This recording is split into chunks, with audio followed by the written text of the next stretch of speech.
Chris, you've got a book about to come out. What is it? It's called When the Devil Drives, and it's a sequel to Where the Bodies Are Buried, which comes back to my character of Jasmine Sharp, the slightly reluctant private investigator, and someone who wanted to be an actress and has had her attempts to carve an acting career truncated by the death of her mother. But this is her moving back into more familiar territory because she's actually investigating the disappearance of an actress in 1981, and it's set against a background of Scottish theatre. It's one of those very rare occasions for those of us with an arts degree where our degree finally comes in handy.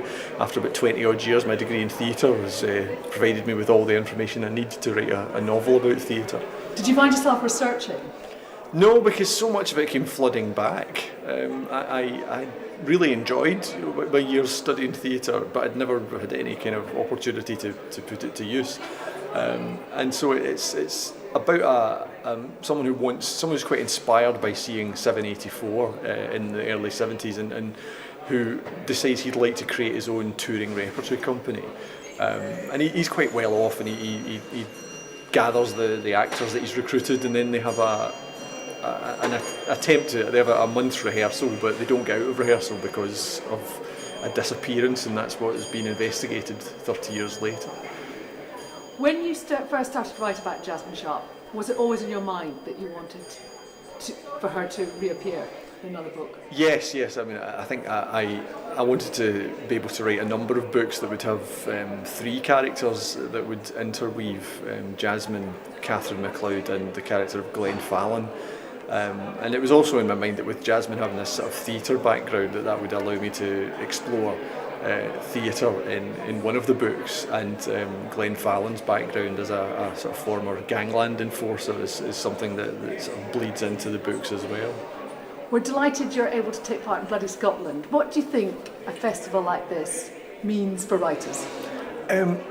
From a purely kind of mercenary point of view, it's always great to have a kind of captive audience of people who are there to see crime fiction in general, because they've been maybe brought by curiosity or brought by the writers that they do know. And when you get the opportunity to talk about your work to potential readers who haven't encountered you before, I think that's always a great benefit. I mean, it's one of the reasons I do lots of events with other crime writers, because you kind of siphon off each other's audience. You frequently see people come along and they've come to see one writer, but they're suddenly intrigued by what the other one had to say, and they go home with a copy of both writers' books. Would you go along with what Ian Rankin said at our launch in September, which is Nordic noir is no better than Scottish noir, they've just got better PR? Well, we've got cities, we've got a dramatic landscape, we've got the perfect backdrops for all manner of different types of crime fiction. That's why we do it so well, and that's why we do it in such a varied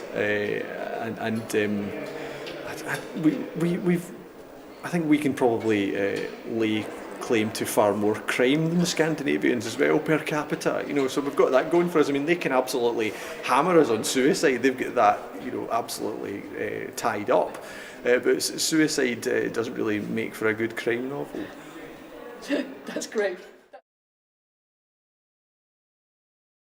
Bloody Scotland, 14th to 16th September 2012, Stirling.